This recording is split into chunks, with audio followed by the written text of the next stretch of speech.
കോയിൻസ്റ്റാർ എങ്ങനെയാണ് യൂസ് ചെയ്യുന്നതെന്ന് അറിയാമോ? നമ്മുടെ കയ്യിൽ ഇതേപോലെ 5 സെന്റും 2 സെന്റും ഒക്കെ ആയിട്ട് കുറെ ചെറിയ കോയിൻസ് ഉണ്ടാവില്ലേ? അതൊക്കെ നമുക്ക് ഈസി ആയിട്ട് കോയിൻസ്റ്റാറിലൂടെ കൺവേർട്ട് ചെയ്യാം. അപ്പോൾ വീഡിയോ ഇഷ്ടപ്പെട്ട ഫോളോ ചെയ്യാൻ മറക്കല്ലേ. ആദ്യം തന്നെ കോയിൻസ്റ്റാറിന്റെ സ്ക്രീനിൽ കാണിക്കുന്ന സ്റ്റാർട്ട് ക്ലിക്ക് ചെയ്യണം. എന്നിട്ട് അതിന്റെ ബോട്ടം റൈറ്റ് കോർണറിൽ ക്ലിക്ക് ചെയ്ത് ലാംഗ്വേജ് ഇംഗ്ലീഷിലേക്ക് സ്വിച്ച് ചെയ്യുക. ഇവിടെ 2 ഓപ്ഷൻസ് ഉണ്ട്. അതിൽ ഗെറ്റ് എ വൗച്ചറിൽ ക്ലിക്ക് ചെയ്യുക. ഇനി കാണിക്കുന്ന ഓപ്ഷൻസ് ഒക്കെ അക്സെപ്റ്റ് ചെയ്ത് കണ്ടിന്യൂ കൊടുത്താൽ മാത്രം മതി. കോയിൻസ്റ്റാറിന് ചെറിയൊരു ഫീ വരുന്നുണ്ട്. നമ്മളിടുന്ന കോയിൻസിന്റെ 9.9%ഉം അതിന്റെ കൂടെ 25 സെന്റ്സ് പെർ ട്രാൻസാക്ഷനുമാണ് ചാർജ്. സ്പാർക്കാസയിലെ കോയിൻ കൺവേർഷൻ ഫീ ഒക്കെ വെച്ച് നോക്കുമ്പോൾ ബെസ്റ്റ് ഓപ്ഷനാണ് കോയിൻസ്റ്റാർ. ഇനി ഈ കാണുന്ന സ്പേസിൽ കോയിൻസ് എല്ലാം വെച്ചിട്ട് ഇവിടെ കാണുന്നത് പോലെ പതിയെ ആ സ്ലോട്ടിലേക്ക് ഇട്ട് കൊടുക്കണം.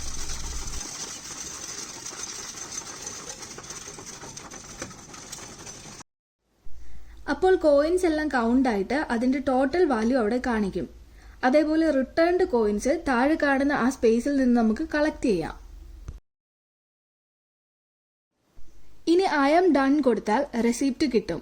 ഞാനിവിടെ €8.60 ഇട്ടപ്പോൾ ഫീ ഒക്കെ കഴിഞ്ഞ് €7.50 കിട്ടി.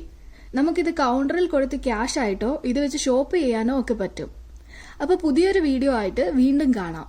ബൈ.